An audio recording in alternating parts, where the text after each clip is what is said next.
Hi guys, welcome to my YouTube channel. Ako po pala si Teddy Forlanda.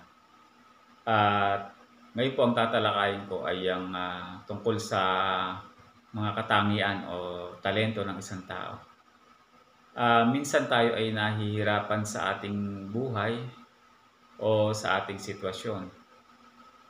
Tinatanong natin sa ating sarili kung bakit kaya ganito ang nangyayari. Alam niyo po ba meron tayong mga katangian, lahat tayo ay meron mga kanya-kanyang mga talento na ibinigay sa atin. Ang mga katangian na ito ay pwede po natin magamit upang mabago ang ating kalagayan. Bagaman merong iba na naturally born na talagang may talent, magaling magpiano, magaling kumanta, at magaling sumayaw. At subalit hindi naman lahat ng mga ito ay nabibigyan ng pagkakataon. Ang iba, kahit mayroong mga ganitong katangian, ay dinidiscourage ng magulang na alam niyo po yun, sasabihin huwag ka dyan, wala kang mapapala dyan sa pagsayaw-sayaw na yan, sa halip na suportahan. At ang iba naman ay ini-encourage at ini-expose sa ganong larangan ng upang sa ganun lalo pang mahubog ang kanyang talento at katangian na pinagkaloob sa kanya. Kanya ang talento na yan ay maaari natin pong magamit upang mabago ang ating kalagayan sa buhay o ang ating katayuan. Iba-iba nga ang katangian natin. May magaling sa pagbebenta, meron magaling sa pagpipinta, at meron sa palakasan, sa sports, at iba't iba pang mga bagay. Subalit, marami sa mga tao ay hindi nila ini-enhance yung kanilang talento na ibinigay sa kanila na sana ay magpapabago sa buhay nila. Ayos lang po yan. Hindi pa naman huli ang lahat at pwede pa naman mag-umpisa, hindi po ba? At minsan wala rin po yan sa edad, depende po yun sa talento mo. Merong mga may edad na nananalo pa rin sa mga patimpalak sa pagkanta. Meron naman mga may edad na rin na nag-umpisa na magnegosyo at umunlad.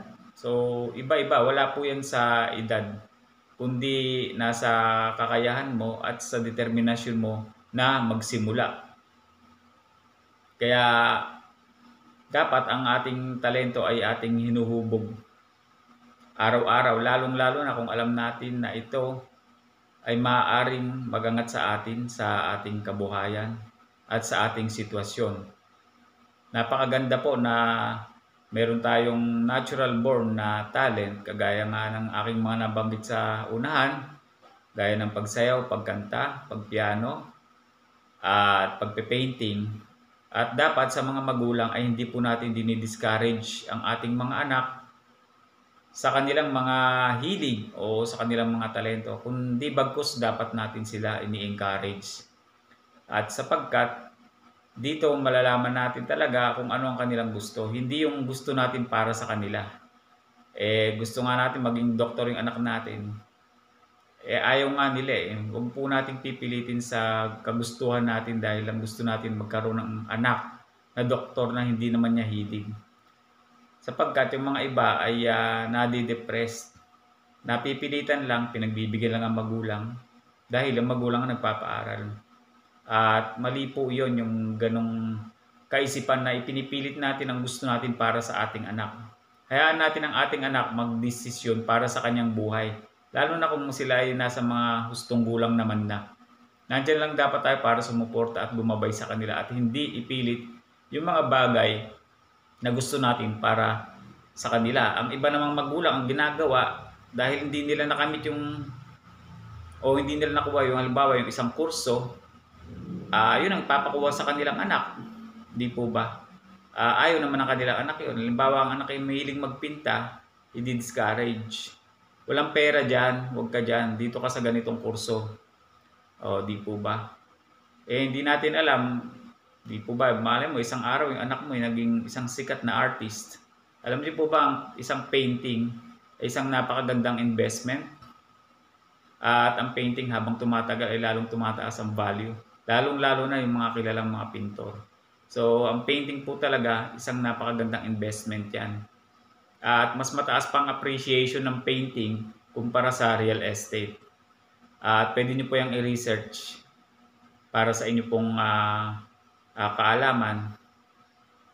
Kaya dapat yung ating mga anak ay ating ini-encourage dun sa kanilang mga talento at ini-enhance at sinusuportahan. Ito pa, magbibigay po ako sa inyo ng isang katotohanan. Ano po? Si Armstrong, Neil Armstrong po, ng US. Astronaut na nakarating sa buwan. Alam niyo po ba nung siya pa ay bata, musmos na maliit, sinabi niya sa kanyang mga magulang na isang araw makakapunta ako sa buwan. Alam niyo po ba yun? Sinabi niya po yun sa kanyang mga magulang. At nangyari po yun sapagkat yung gusto niya at sinuportahan siya ng kanyang mga magulang na magkatotoo yung kanyang wish na sinasabi niya nung siya ay bata pa. Pero dito sa atin sa Pilipinas, mayroong mga magulang na sasabihin ng kanilang anak ano ka, baliw ka ba?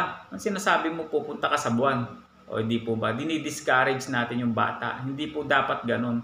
Kung malaki ang pangarap ng bata, suportahan natin at i-encourage natin sila na ma-achieve yung kanilang mga pangarap. Wala naman pong imposible, hindi po ba? O nakarating nga sa buwan, si Neil Armstrong. So, ibig sabihin po nun, maaari rin mangyari yung mga gusto ng bata kahit gaano pa ka-wild yung kanilang mga imagination, ay suportahan natin sila. At wag natin silang i-discourage. O ngayon, kung hindi man magkatotoo yun, at least sinubukan nila at wala namang mawawala. Pwede namang sumubok uli.